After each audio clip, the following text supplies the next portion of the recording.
Boker Tov, everybody. Hope everybody's doing well. Welcome to class 79 in the Torah in Motion's ongoing series on a closer look at the Siddur. First of all, I want to wish everybody, Pesach Sheni, and I guess that to show you how many people, if I can do a survey, because I'm going to raise my hands too. How many people knew it was Pesach Sheni? Today.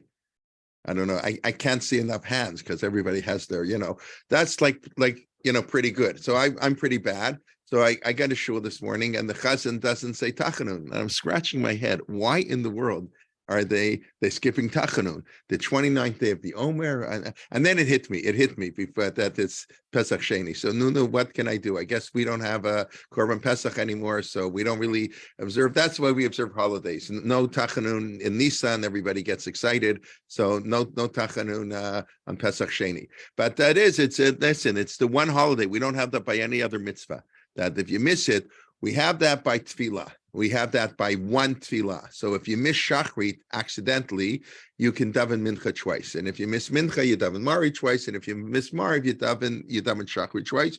You always daven the second davening. So in other words, let's say this is if you forget mincha on Friday afternoon, you would daven two Amidot of Shabbat, the Friday night Shabbat. Anyways, that's just an aside. But when it comes to Jewish nation, we always give people a second chance and to join. Rabbi, yes. Are you sure if you miss Mariv, you daven Shachas twice? I thought Mariv was different. No. It's Mariv is different in the fact that it's really it's not as obligatory. It's minhag or it's a reshut, but nonetheless, it's the beautiful idea of Tosfot that we know if you forget Yalla V'Yavo on Rosh Chodesh. So Rav Chaim Soloveitchik has a novel interpretation why this may no longer be true. But the standard interpretation, understanding of halacha, is you forget Yalla V'Yavo at Shachrit or Mincha, you must repeat the Amidah because you're missing a significant portion. Rosh Chodesh, Yalla V'Yavo is important. You didn't say it. Just like if you miss V'tein Talumatar, it's only 3 words. Nonetheless, you're supposed to repeat the entire Shemona Esrei. So what happens if you forget Yalla V'Yavo at Mariv? So I think many people know that if you forget Yalla V'Yavo at Mariv, you don't have to repeat the Shemona Esrei. Question is, why not? Why don't you have to repeat the Shemona Esrei if you forget a Mariv? So the reason I would have said is because Mariv is not so important. Mariv is a lesser form of davening. It's a reshut. You don't have to really daven Mariv. Okay, we daven Mariv, but that's why we don't have a repetition. That's not what the Gemara says. The Gemara says Eimekachim et chodesh be'erev. When the witnesses, when we have the old system of declaring the new moon, the witnesses would come. And they could only come in the daytime, even though you see the moon at night. So it makes a lot of sense. Oh, I saw it at night. Let's go to court at 2 o'clock in the morning or run to the court. 2 o'clock in the morning, let them declare Rosh Chodesh. No, you can't do that. You have to wait till the morning. Ein mekachim at the Chodesh be'erev. Just like the Beit HaMikdash. Nothing ran in the Beit HaMikdash at night. No korbanot. So the Beit Din, no testimony by the Beit Din at night on Kiddush HaChodesh. So Tosfot asks, no, why do you need this like a technical reason about how they sanctified the moon, especially today we have a fixed calendar. Who cares? We sanctified the moon 1,500 years ago when Hillel II made our calendar. So who cares? You should say Mariv is a reshut. So Tosfot gives a beautiful answer. He says it's true you don't have to daven Mariv, but if you're going to daven Mariv, you have to do it properly. Do it right. And I think it's such an important lesson. You don't have to volunteer. If you're going to volunteer, do it right. There are things you don't have to do, but don't do anything and I don't really have to do it, so who cares if I miss? No, you don't have to do it, so don't do it. But if you're doing it, you have to daven. So the fact that Mariv is a reshut is not relevant in this halacha. I think it's the same thing. So if you miss Mariv, I understand what I said and missing Mariv is not exactly the same. I could argue I missed it, no big deal, it's true. But unless I'm totally wrong, and somebody please correct me if I am. I'm pretty sure the beginning of the 4th parak in Masechet Brachot, the Gemara is clear. You forget Mariv, you can daven Shachrit twice. The chiddush is if you forget mincha that I can daven Mariv twice, because I might have said abar yomo batel korbono. The Gemara has that expression. The day has passed, you can't bring the sacrifice anymore. Certain things, it's not like Pesach Sheni. Certain things you can't do over again. So I might have thought that mincha was yesterday, Mariv is today. So I can't daven twice today because I missed once yesterday. So we do not say that. We do say that you are allowed to daven Mariv twice if you forget mincha. No, I guess people here never forgot to daven, so they don't have these halachot. But anyway, I was reminded I forgot it was Pesach Sheni. I guess that means I don't observe it, and I don't know what that means exactly, but I don't know, am I supposed to eat matzah or something? Okay. Rabbi. Oh boy, we haven't even started yet. Okay, yes. Rabbi, in general, the Beit Din, the Sanhedrin would not really work during the night. That's my point. That's exactly it. Not only the Chodesh. Yeah, of course. No, I that's what I said. Correct.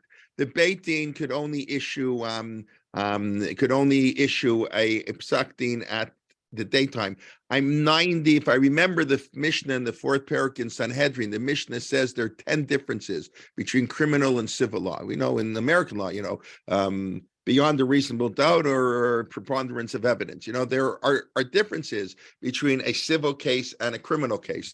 And I'm pretty sure the Mishnah says one of the differences is, I'm 99.9% sure, one of the differences is that in a criminal case comes night, that's a case you have to wait till tomorrow.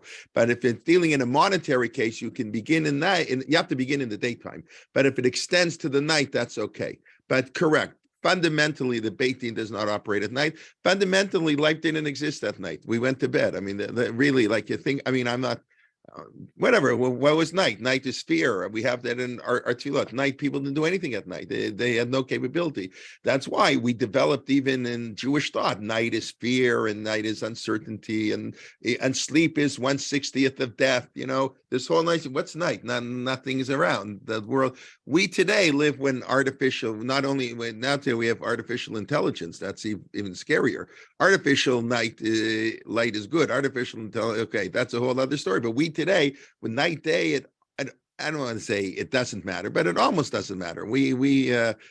People do things at night. It's like the daytime. It's very different. But yes, so the Beit Din did not operate at night, and the Beit HaMikdash should not operate. Again, leftovers. The leftover fats from the sacrificing day could burn all night. That's why we daven Mariv. It's not a real sacrifice. It's the leftovers. So therefore, it's like leftovers aren't as good as the real thing.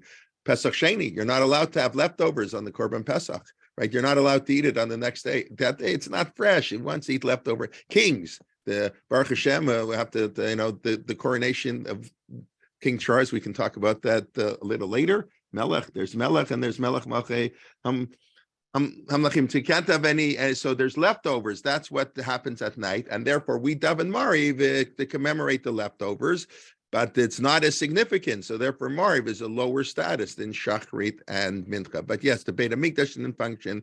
The Beit Din and life as a whole didn't really function too much at night.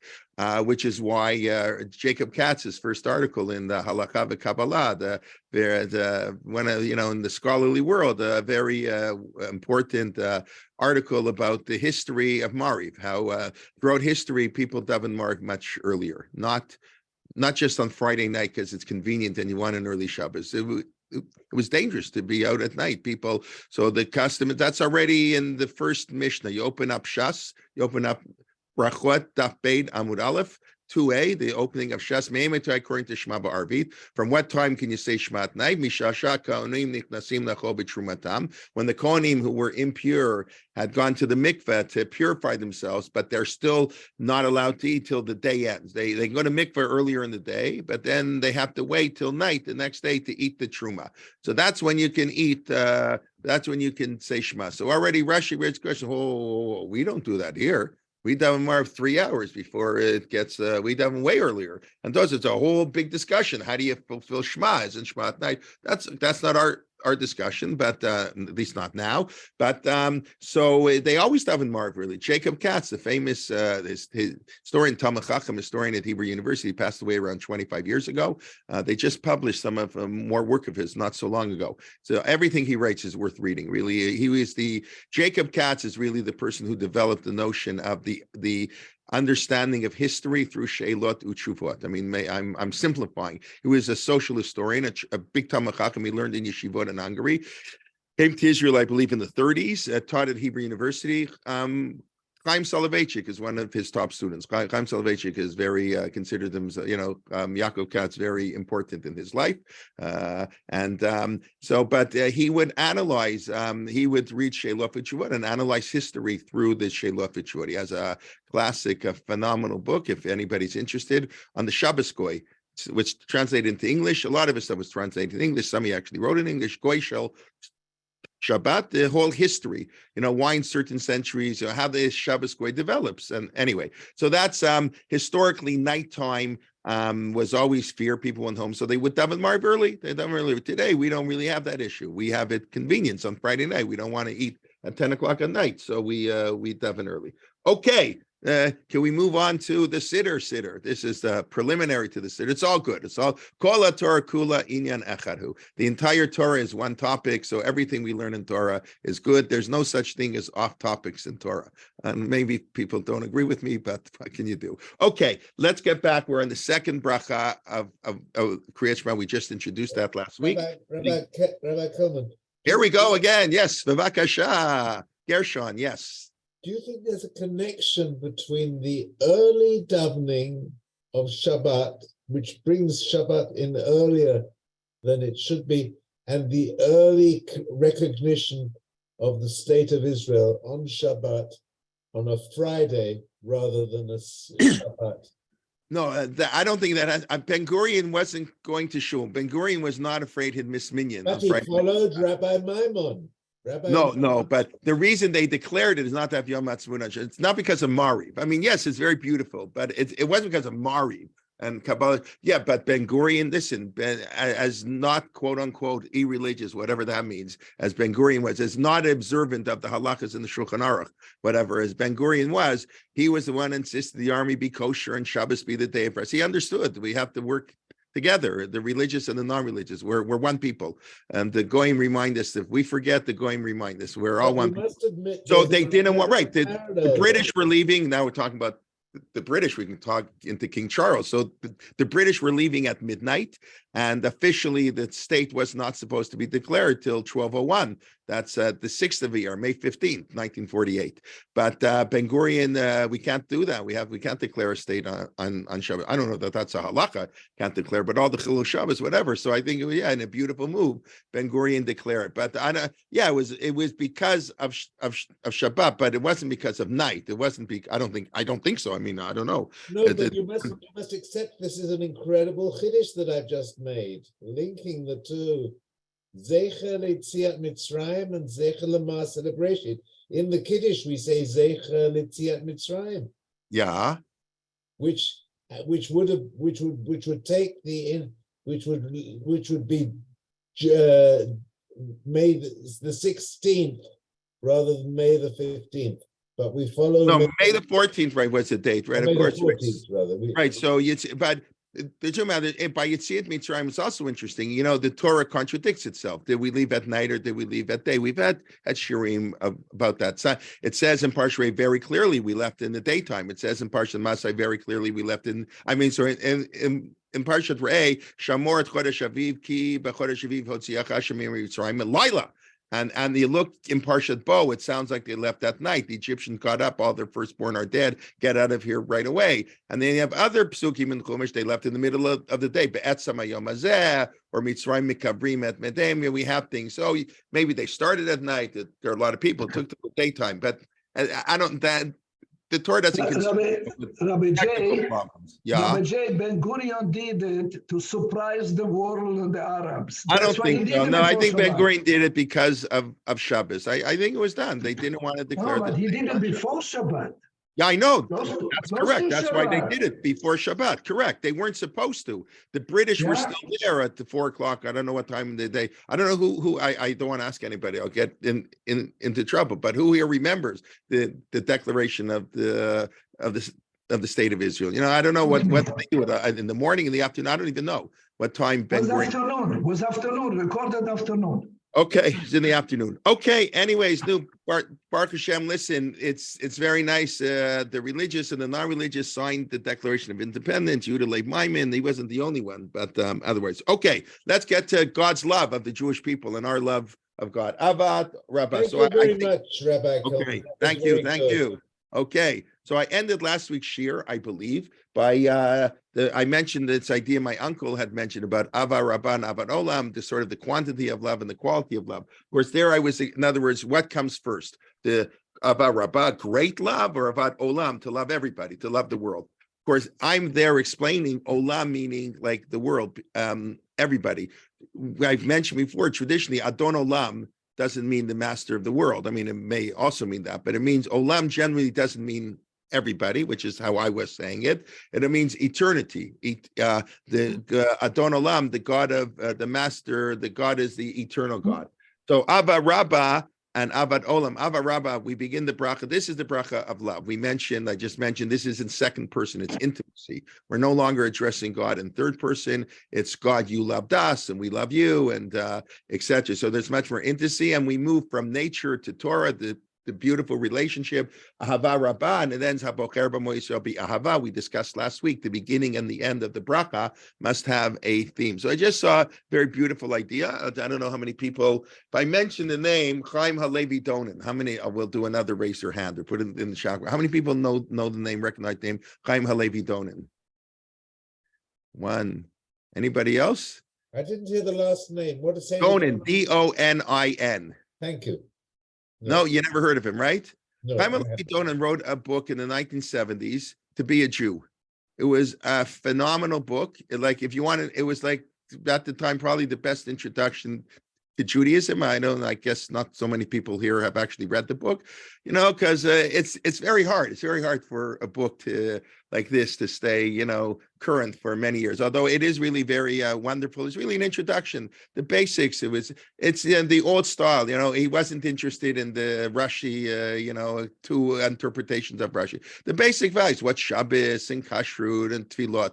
So he then wrote a book to pray as a Jew. Rabbi Donin was a rabbi in Detroit. It got to me. He went to YU. He was a rabbi in Detroit, Michigan. I believe I actually looked it up last night to see. He was the founder of Akiva School. That's the main modern Orthodox day school in Detroit. And he made Aliyah in 1973. Unfortunately, he passed away a young man in the 80s. And so he wrote a book to pray as a Jew. So I just mentioned it. It's an interesting book. It's in English. It's basic. Goes through, but he has some very beautiful ideas. So he explains Ava Rabbah. It means a lot of love, and Ava Olam means eternal love. And he compares it to. Says it's very important. It's a machloket in the Gemara what to say. So Ashkenazim say Ava Rabbah in the morning and Avat Olam in the evening. So he says like this, it's like when the most important part of a relationship is to convert Ava Rabbah to Avat Olam. That abundant love, he says, do you have a husband and a wife? They get married, they have a lot of love. Ava Rabbah. And the key is that Ava Rabbah should be Avat Olam. It should be eternal. That love should last forever. And that's not always easy. And of course, the relationship between God and the Jewish people is that of Echatan v'Kala. We will say tonight, Nechadodi, Asis Alayich Elohayich. So that's, he said, that's why he thought it's quite significant that we start in the morning. In Tefillat, we always start in the morning, even though Mari was the night. We discussed it in our first class. The Siddur opens at Shachrit. We begin our day in the morning. The Beit HaMikdash day started in the morning. So we begin with Ava Rabbah. And then we have to work to make sure that Ava Rabbah begins with, continues to be Avat Olam, that the love doesn't diminish, it grows, and it becomes eternal love. It means you have to work on it. And that's true in our relationship with other people. And that's true, of course, in our relationship with God. Okay, so then we say this bracha that we're going to be going through now. And then, of course, what happens next? We flip. then we say Shema. And we say V'ahavta et Hashem Elokecha. The Bracha Vava Rabbah talks how God loves us, and then Shema Yisrael talks about the obligation of human beings to love God. V'ahavta et Hashem Elokecha b'chol levavcha b'chol nafshecha b'chol modecha. We have to love God with all our soul, all our might, etc. And of course, linking the love of God to us and our love of God is the verse Shema Yisrael, Hashem Elokeinu, Hashem Echad. That talks about the unique, that God is the one and only God. The declaration of monotheism, and this idea actually that we proclaim the unity of God, the special relationship we have with God, and God proclaims the special relationship He has with the Jewish people. Like everything, there's a symmetrical relationship between God and us and God. So the Gemara says, and then one of these wild Gemaras that I guess the Kabbalist must enjoy, but me as a rationalist, I will have to explain it in non-literal ways, that God wears tefillin, right? The Talmud says God's wears tefillin. If you sing Anim Zmirot, one of the nice things, I'm going to get into trouble now, but one of the things I liked coming out of COVID is our shul no longer sings Anim Zmirot. They stopped Anim Zmirot. I don't know what, because in COVID they weren't going to do it, fast minyanim. So that was one thing they got rid of. And then they started. I would like Anim Zmirot. Rav Soloveitchik was opposed to singing Anim Zmirot. Said only on Yom Kippur. Only on Yom Kippur, when we have, based on the Vilna Gaon, that Anim Zmirot talks about, I don't know what it talks about, the mystical relationship with God. That's a special, the special, powers and relationship. That's only on Yom Kippur. Say it on Shabbos. And then Rav Soloveitchik will get upset. A little kid. The Anim Zmirot has to be said by the greatest rabbi, the greatest Talmid Chacham. No, I'm not. Soloveitchik had a lot of things.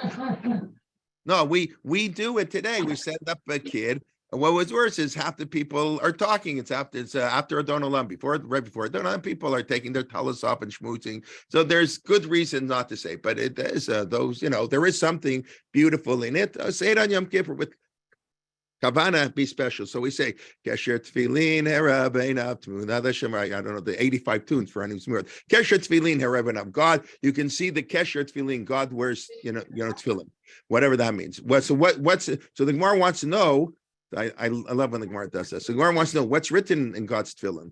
Like, and our tefillin is Shema, Vayam Shemoah, Kadesh Likoha. What's written in God's tefillin? So the Gemara says, what's written in God's tefillin? Anybody know? Right? Did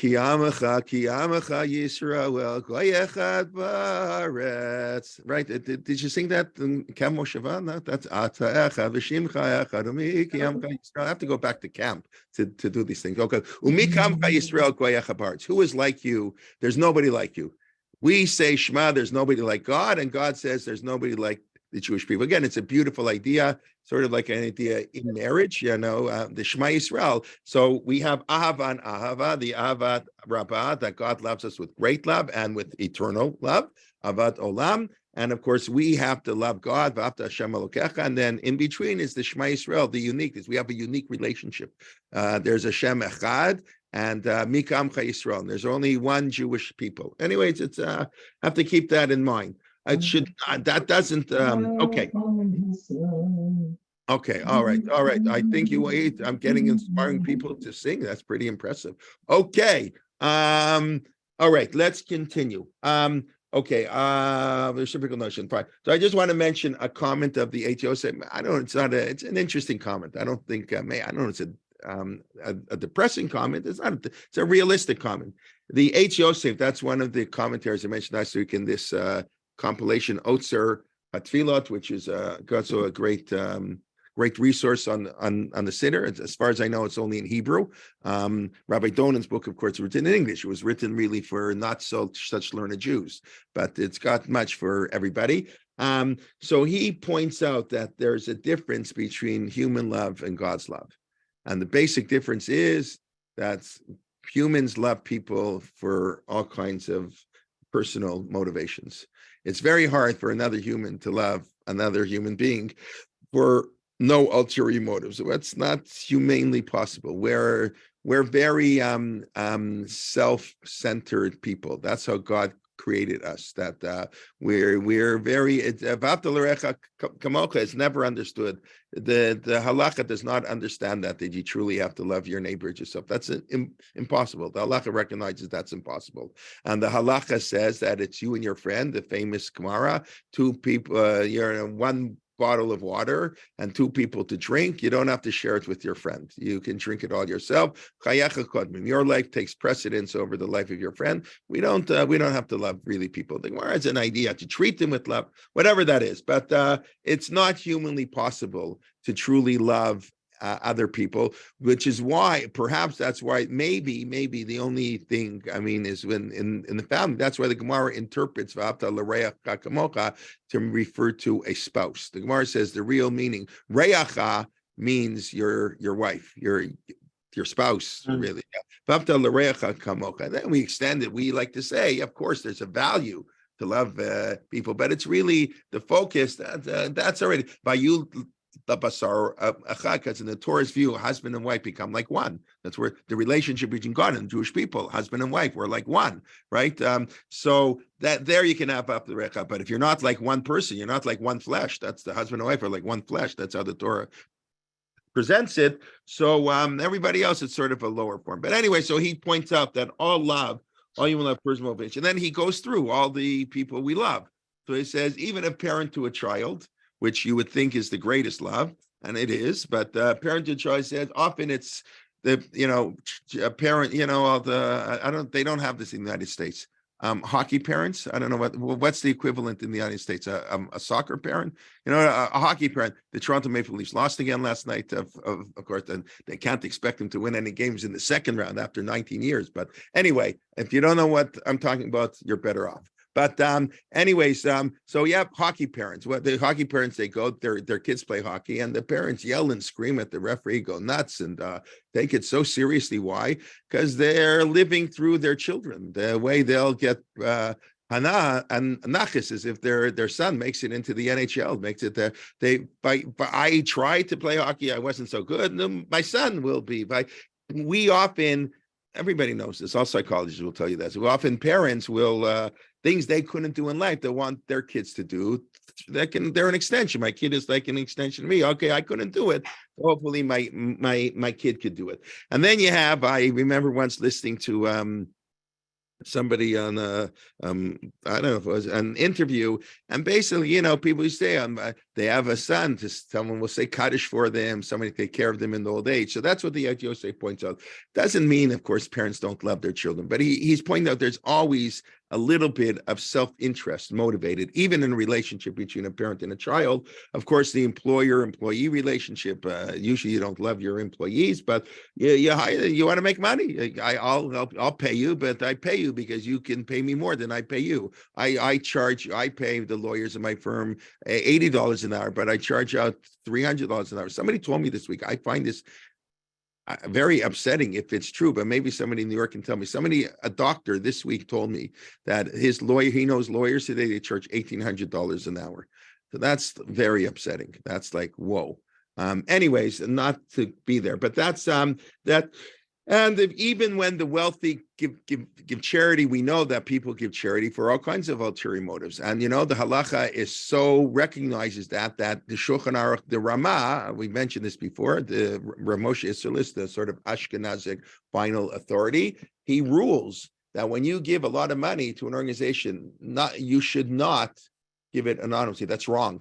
That's wrong. The halakha demands you give it publicly, and they let you put your name on. Not everybody follows this halakha. Some people don't. Okay, at least they give money, but to give money 100% kahalacha, you have to allow your name to be used. Why? Because it encourages other people. Because everybody likes their name on a building, and don't kid yourself that you're so frumped and you're so humble that you don't care about kavod. I forget. I think Mark Shapiro mentioned. I think it was on the Sridei Asher. That was his PhD. He mentioned one of his But he wanted a little kavod too.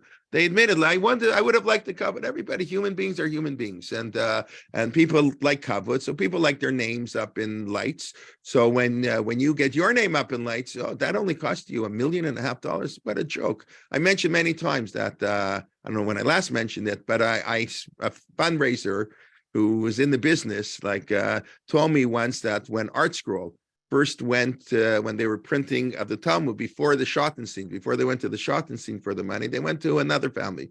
He told me who the family was. Okay, I'm not going to mention. He went to another well-known philanthropic family, and the family turned them down. They weren't interested in giving 3 million or whatever it was. It wasn't. It was not 10 million. It was less. And then they says this family is kicking themselves in the pants. What idiots we are.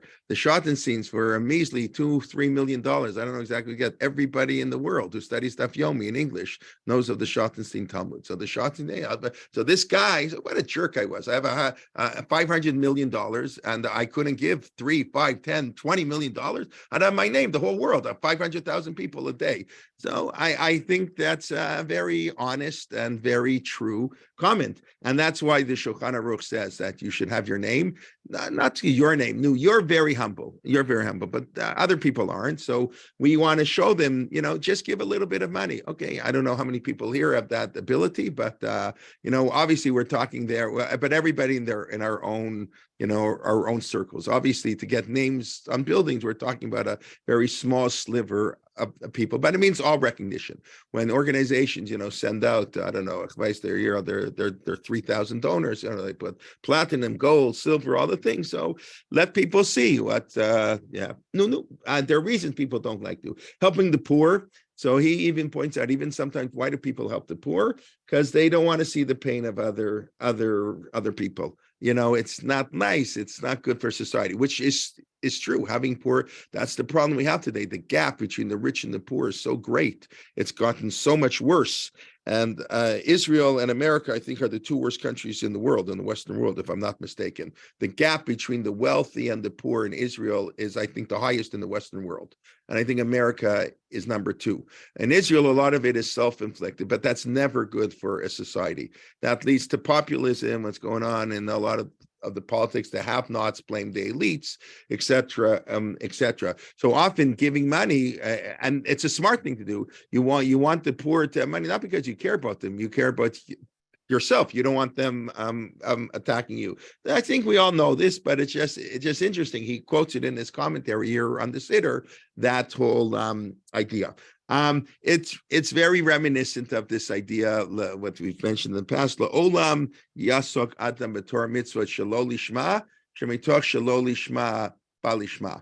A person should always do mitzvot for the wrong reasons, not shelo lishma, not with full motivation, because you go from even though you may start not being so motivated, mitoch shelo lishma, from not being motivated properly, you become motivated more properly. And we mentioned, and of course, in the context where we're talking about avad olam, olam means eternal, means forever. So Rav Chaim Volozhin, I think, was the one who pointed out olam yasok adam, for eternity, a person should do mitzvot shelo lishma, from lo lishma balishma. In other words, you will never ever reach a situation, a human being can never reach a situation where they're 100% motivated for the sake of heaven. La'olam yasok, it's going to be for eternity, that we're always going to be doing things not 100% motivated. Now, you can be 2% motivated or 96% motivated. So the more you do it, you go on that scale, just because from shelo lishma, you get closer to lishma. So I think this is a very beautiful idea. This is, of course, he mentioned this is to distinguish between God's love of the Jewish people. God has no ulterior motives. God doesn't need the Jewish people. God doesn't need anything in the world. So, and we say olam chesed yibaneh. God created the world. Here we do use the word olam in the sense of the world. And olam chesed yibaneh, that God created the world as an act of kindness because he loves us. There's no reason for God to create it. So that's it, to distinguish between God's love and man's love. Okay. Any questions, or maybe leave questions till the end? Okay, read. Okay, Ava Rabba Abtano. Everybody, if you should get a siddur, open up the siddur to the second bracha. Ava Rabba Abtano. Chamlag dola v'yorta chamlat aleinu. So we begin. God has great love for us. Chamlag dola. What is chamla? So here in my siddur that I'm using, the RCA siddur, great and overflowing compassion. You have pitied us. Chamla. God is mercy. Rachmanas on us. Okay, that's how we begin. God loves us, and because He loves us, has mercy upon us. Then we go like this: Avinu Malkeinu, our God, Avinu Malkeinu. That's our relationship with God. He's our Father and our King. They're slightly contradictory relationships. Ba'avur, we're going to have to come back to this word. Ba'avur avotenu shebachuba, for the sake of our forefathers who trusted in you. But tilamdein chukei chaim, and you taught them the chukim, the statutes of life. It's interesting that word chukei Torah chaim. You taught them how to live. Now the question is, came to chaynenu tilamdeinu. So too, you should have mercy upon us and teach us. Okay, that's what we say. We say, God, our King, for the sake of our patriarchs who trust in you, and you taught them Torah. So the first question is, are they connected? In other words, is the reason God taught us Torah because they trusted in Him, or two separate things? We trusted in God, and God taught us Torah. We could have trusted in God. God didn't have to teach us Torah, or He could teach us Torah even if we don't trust in Him. I just sort of just to point out. In other words, I think most people assume it's because they trusted in God. God taught them Torah. It doesn't say Torah. Chukei Chaim. There wasn't Torah. He taught them the ways of life. Tein techayneinu, so to teach us. So one thing you see, which we'll come back to in a moment, that what's God's kindness, what's the chaim, tein techayneinu, is to teach us. It's an act of kindness to teach us Torah, or to teach us more precise, what is Torah? Torah is a direction for life. Hora'ah, it's instruction for life. Chukei chaim, the way to live your life. That's what Torah is. So that's what that would be the great act of mercy of God to teach us all this. Now, what does it mean, bavur avotenu? Who wants to translate that expression? It's a very strange word here. For the sake, ba'avur avotenu, for the sake of our patriarchs. So what does that mean? Why? On Is, account of? On I'm sorry? On account right. of. So that's probably how most people, which on account, because in other words, when in the merit of our forefathers. No, right, everybody? In the merit of our forefathers, I guess patriarchs and matriarchs, or whatever, in the merit of our ancestors, teach us Torah. That's where we have a notion of schut avot. That's Elohei Avraham Yitzchak. God, that was Moshe's plea. Save the Jewish people. Yeah, they sinned, but remember, you made a covenant with Abraham, Isaac, and Jacob. No, we have merit. We come from great stock, and God, the same way, He doesn't always do everything in that generation. So like the merit of our ancestors. That's very nice, but that's not what it's. Rabbi J, before the story with Sodom, before Abraham and Hashem going to the argument, there is a beautiful pasuk there that Hashem says to Himself, "How is it possible Abraham? Yeah, yeah. How I'm not going to tell Abraham, and his descendant will be my people forever." Right. So why? Because I believe that's the reason. Yeah, right. So that's the reason we are Jewish. That's the reason God chose us. Right. That's why we are mentioning bavur avotenu, shebatchu. Right. Am I going to hold from Abraham? Because I know he's going to teach his children staka umishpat. That's the mission. Exactly. Right. God says the reason I'm choosing Abraham to be the founder of this great, unique nation, Mika Amcha Yisrael, Goyachad Ba'aretz, this unique nation, is because he's going to teach his children staka umishpat, not because he's going to keep kosher or Shabbos. He's going to do righteousness and justice. 100%. Yeah. But bavur avotenu means for the sake of. In other words, it's not for our sake. It means for the sake of the avot. Why? In other words, why is God have to be nice to us? Not for us, because He made a promise to Abraham. It's not because it's not because of Abraham. In other words, in the merit of Abraham, He should be nice to us. That's the merit of Abraham. Abraham has nothing to do with it. No, for Abraham, God is talking to Abraham now in the year 2023. God is talking to Abraham, Yitzchak, Yaakov, Sarah, Rivka, Rachel, Leah. And he's saying to him, you know, I have to be kind to the Jewish people. I have to let the state of Israel prosper. There has to be peace, good things, wonderful things for the Jewish people because of you guys. It's good for you. It's but for your sake. Rachel mivaka al banah. Rachel is crying, and God says to Rachel, I'm going to stop your crying. The Jewish people, your children, are going to return. It's not because of the children. It's because of Rachel. It may be a subtle difference, but the way the word bavor means, it's the purpose, the reason God is doing it is he's not doing it because they were nice, so he'll be nice to us. No, he has to be nice to us because that's what's being nice to Abraham. By being nice to us, he's keeping the promise to Abraham. It's bavor avotenu. It's for the sake of, the word bavor means for the sake of. So for the sake of our forefathers, okay, maybe you think I'm splitting the needle too much, but that's really what I think it means. God's not having mercy because of the merit of our forefathers. He's having mercy because it's for the forefathers. They themselves benefit now. We have that special kina we say on Tisha B'Av, where all the avot come and complain to God, what are you doing? And well, a discussion, and only Rachel, because of her great act of compassion. So only Rachel, God listens to Rachel. But in other words, why is God helping the Jewish people? Not to help the Jewish people, because of Rachel. Why did God bring us back to the land of Israel? What does the book of Yechezkel say? This week's Parsha. This week's not to have a chilul Hashem, not to desecrate God's name. Look in chapter 37. I didn't put it up to share, but it says that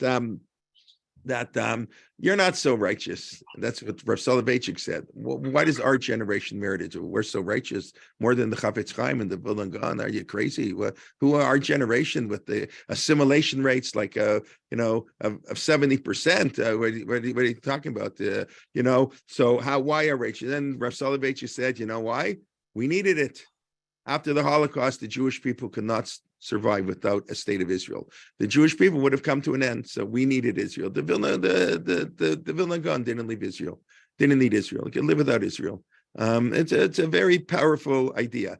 It's not because we're meritorious. That's what say for I know this isn't so nice. We like to think we're great, but we spoke last week. If we're worthy, God will bring the redemption earlier. There is things we can do, but who are we kidding? That our generation is so wonderful. So therefore, that's what the Navi Yechezkel says. It's a chilul Hashem.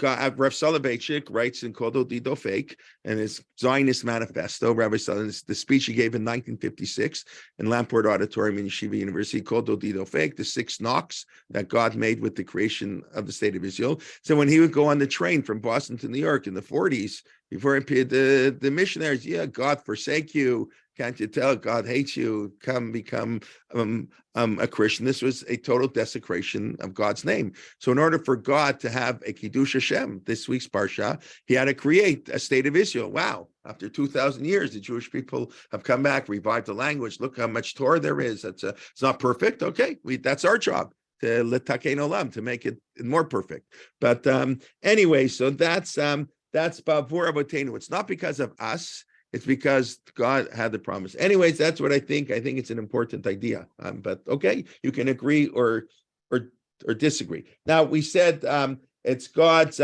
Therefore, God have mercy on us and teach us Torah. Teaching Torah is the greatest mercy, the greatest chesed. I mean, the greatest, not always, depends on the situation, but a great act of chesed is to teach people Torah. God is the Melamei Torah la'amo Yisrael. God teaches Torah to the Jewish people. Rav Soloveitchik always called himself a Melamed. We often that's used in a derogatory. He's a Melamed, like he can't do anything. What people say. Rav Soloveitchik said that's the greatest compliment you can give a human being. God is Milamei Torah Israel. So we say, Tein Techainenu, God have mercy. Yitalamdenu. How do you express your mercy? By teaching us Torah. This bracha is focused on Torah. Obviously, there are other ways to express mercy. Obviously, person's poor, give them food, obviously. But in the context of the bracha, the unique relationship between God and the Jewish people, that uniqueness is expressed in Torah, and the kindness of God is expressed by teaching him Torah. I just want to show you one thing because I think it's so beautiful. I just mentioned how the Rav would call himself a Malamed. That's what he did. So I just want to show you one little picture here, and you take a look. Can everybody see? Everybody sees this? Nechama Leibowitz Morah. Yes, yes. This is the tombstone of Nechama Leibowitz. One word, Morah. Unbelievable. Yes, I don't know how many people here met Nechama Leibowitz. I had the schut to spend a year with her when I was in the Chris Kollel. She was our teacher. She's an amazing woman. She truly was a humble person, really an amazing woman. And besides her brilliant knowledge in creating the whole generation of Torah scholars of the Bible we have in Israel, really, I just find she passed away in 1905. No, he passed away 1995, I believe. I believe she was born in 1905 in Belarus or Minsk, whatever, it was somewhere there. I don't remember exactly. And she passed away in 1995. So this is her tombstone. Morah. You want to know who Nechama Leibowitz was? She taught Torah. That's it. That's God. That's godly. Now,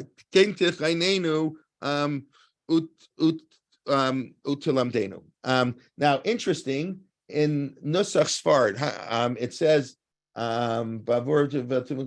okay, oh no, I'm sorry. Okay. And then we go, fine. Okay, so God have mercy, teach us Torah. Avinu ha'av harachaman. God, Avinu ha'av, poetic a little bit. Avinu, our father. Avinu, the father, our father. Like Avinu is sort of, the father of mankind. Father ha'av, our father. Harachaman, the merciful father. Of course, we know the word rachaman, rachamim comes from rechem, means really a mother. In other words, harachaman means, in a sense, God is our mother too.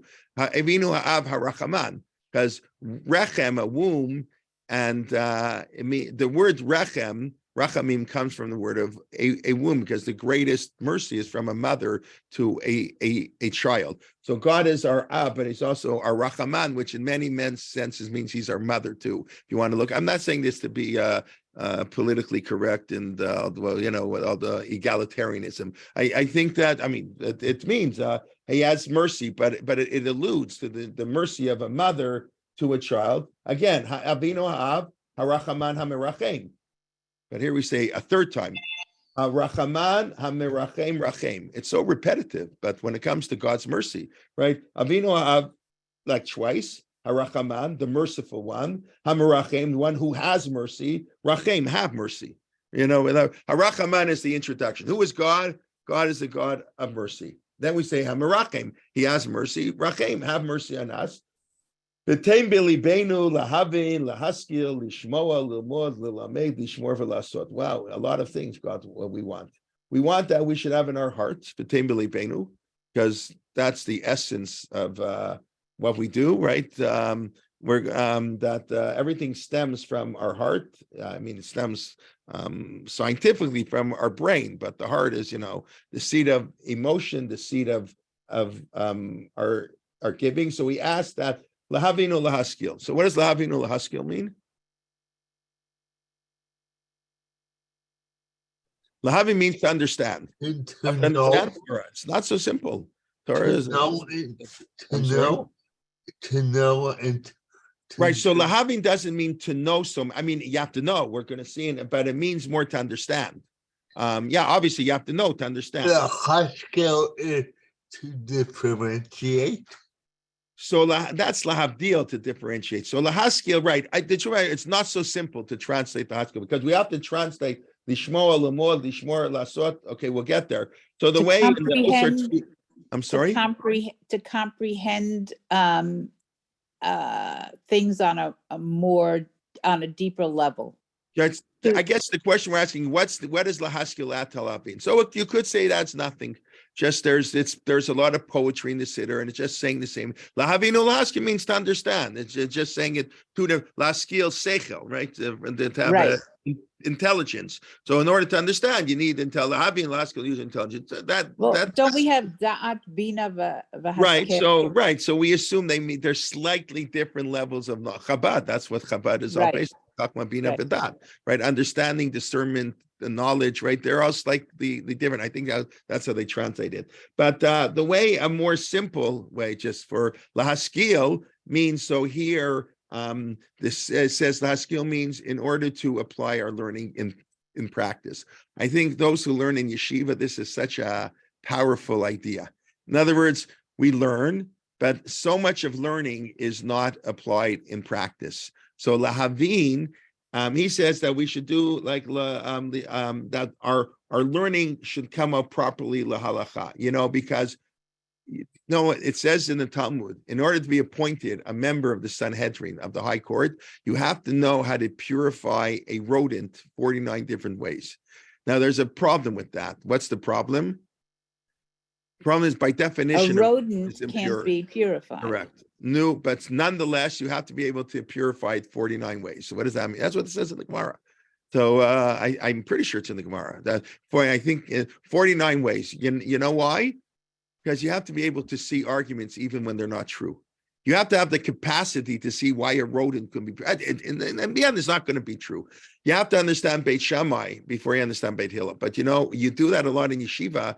You come out, first of all, you learn a lot of things that have no practicality, but you can give arguments that things that are totally false.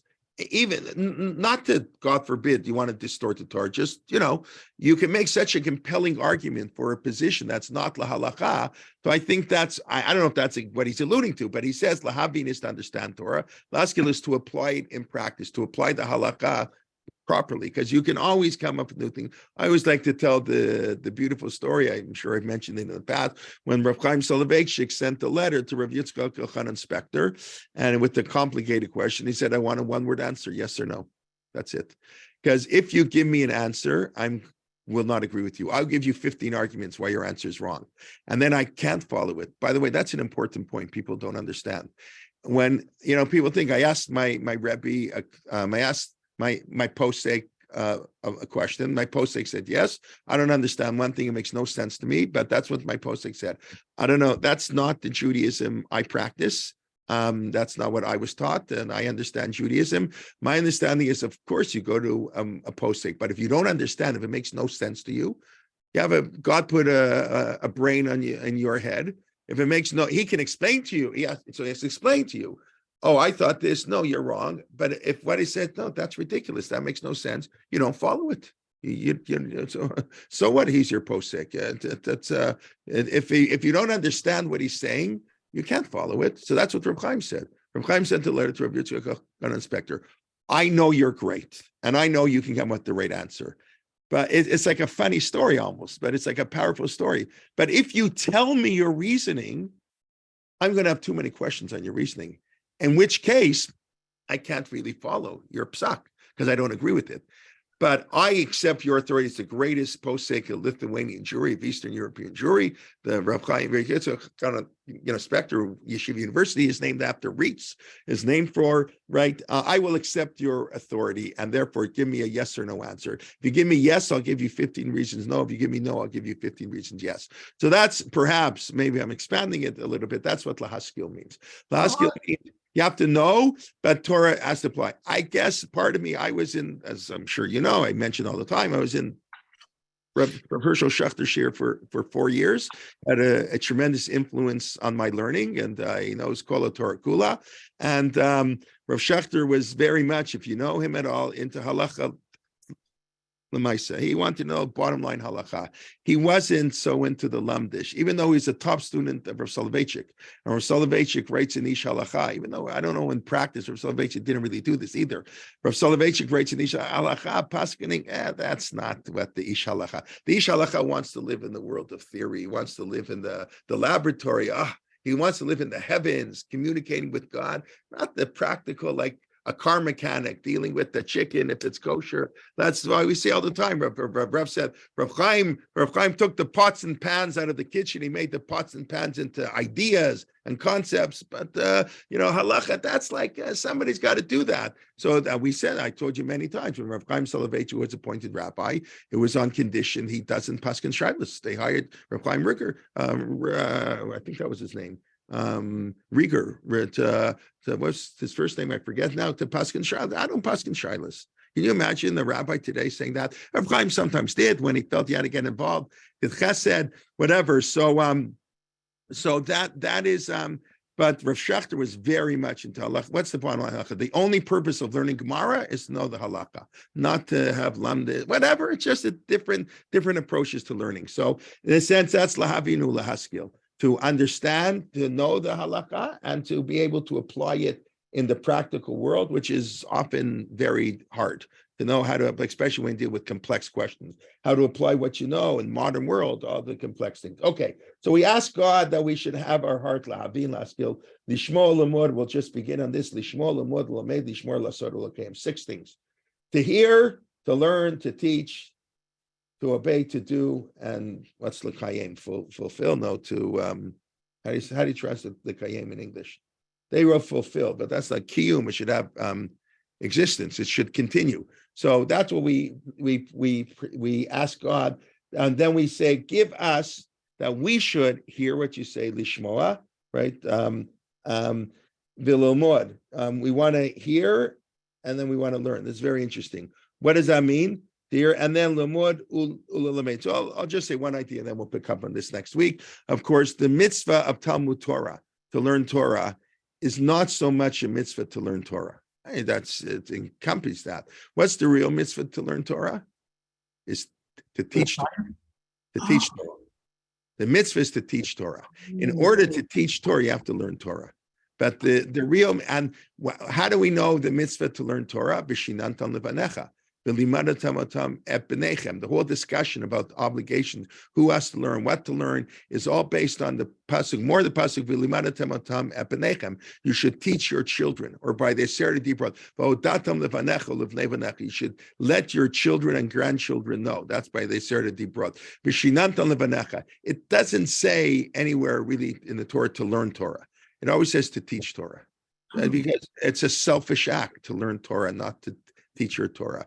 Torah is meant, that's our connection. That's our life. How can you keep Torah to yourself? You have an obligation to teach Torah. So the learning, it's very beautiful, and but it's very true that the essence of learning, though, learn with your children, learn with your spouse, learn with whatever. It doesn't mean everybody should become a teacher unless you're very qualified. We need teachers, but only people who are qualified. But anyway, so that's just idea. So we'll pick up on this next week. I don't have time now, 10:27, I want to review, but I just do want to make mention. I think I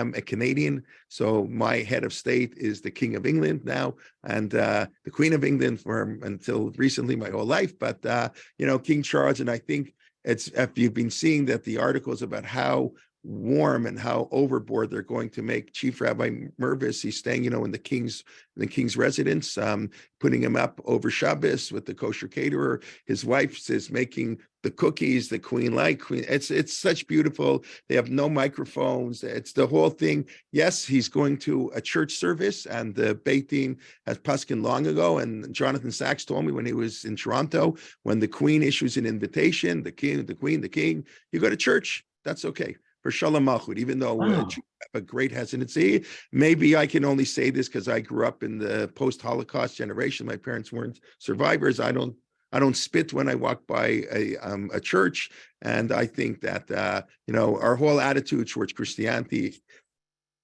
has totally changed. So I think there's really something quite beautiful, and we're part of the world. And I also think there's something beautiful in pageantry. We in our generation have lost that, but look in the Torah. Look how the Beit Hamikdash goes. What the Kohen Gadol. I mean, it's very interesting. Queen Elizabeth died on Parshat Shoftim, the week we appoint the king, and King Charles is being coronated on Parshat Emor when we coronate the Kohen Gadol. The Shemen HaMishcha, that they poured the oil, the coronation, that's from the idea of the Kohen Gadol. But they were tchelet, arkamon, beautiful, ornate, gold, silver.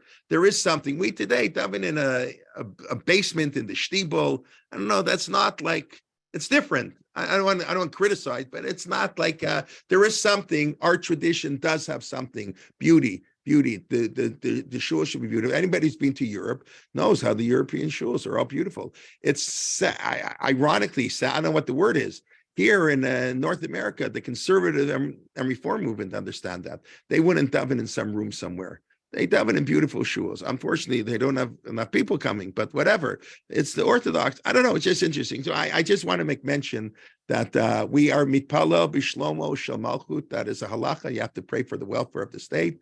And yes, of course, England wasn't perfect. No country was perfect. All kinds of anti-Semitism out there, 100%. It doesn't matter. Pray for the Tsar, Baruch Hashem, to pray for things. So I just want to give, I don't know, I think it's a beautiful opportunity for a Kiddush Hashem. I think what's happening with the Chief Rabbi Mervis and the coronation is a real Kiddush Hashem, which is, of course, this week's Parsha. Okay, feel free to disagree with me afterwards. Just let me do a 1-minute quick review.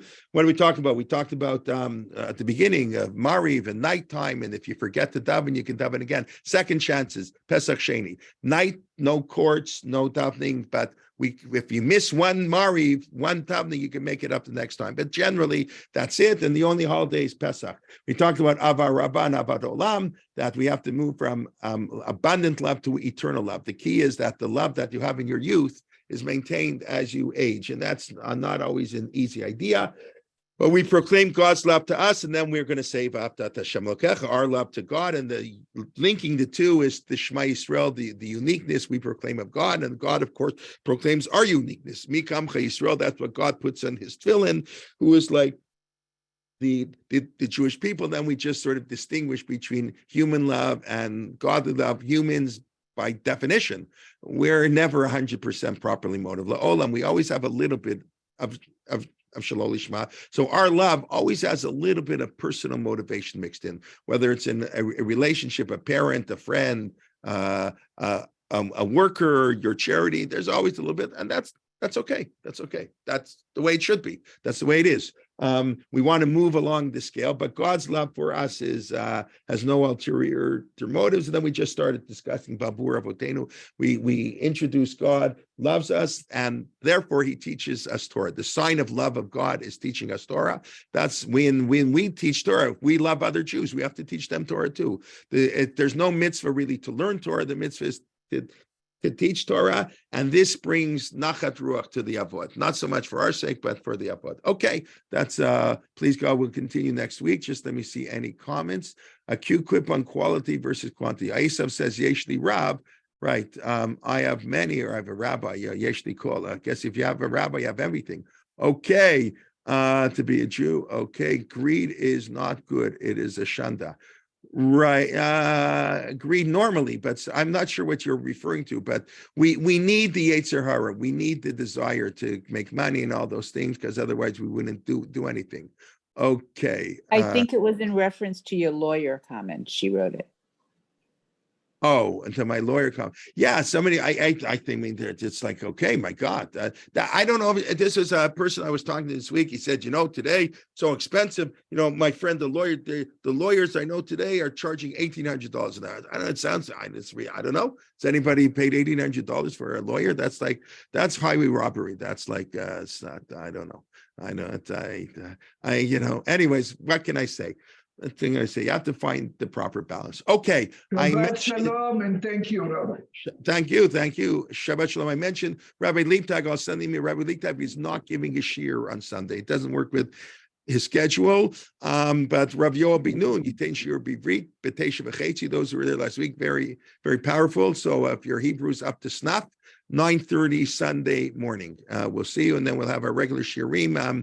Wednesday, we're starting, Dr. Mark Herman is starting a 4-part series on the world of the Gaonim. To mention last week, sort of this period, lots of people don't know too much. We skipped from the Gemara to Rashi, that the whole period of the Gaonim, the 4 centuries, who made the Talmud. So that's he's going to give it a 4-part series. He just moved to Toronto. He's a professor at York University, and anyway, so that will be starting on Wednesday. We'll send out emails. Okay, thank you, everybody. Please invite your friends Shabbat Shalom. to join class. Shabbat Shalom. Thank you. Shabbat Thank you, shalom. and good Thank you very Shabbos. much. Okay, Thank be you. well, everybody. Good Shabbat Shabbos. Shalom. Shabbat Shalom. Good Shabbos. Thank you.